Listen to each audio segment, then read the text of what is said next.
Maayong hapon, ani ang Butuan on News Update sa Butuan City Public Information Office.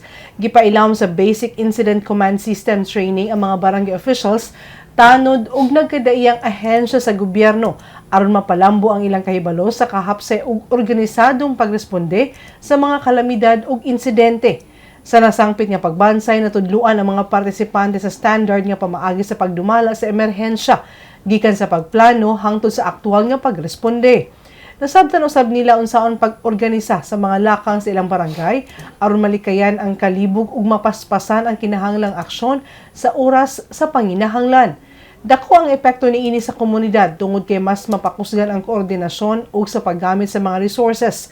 Pasabot niini, kung adunay kalamidad, mas dali ug mas epesyente ang pagtabang sa mga residente ug mas malikayan ang kadaot ug peligro.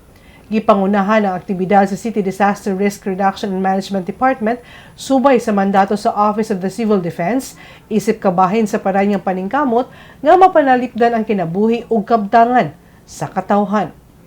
Og makatong update ni adlaw alang sa mga updates, follow and like ang official Facebook page, Instagram ug subscribe sa YouTube channel sa Butuan City Public Information Office. Ako si Charmaine Awitan. Daghang salamat ug dalaygon ang Dios.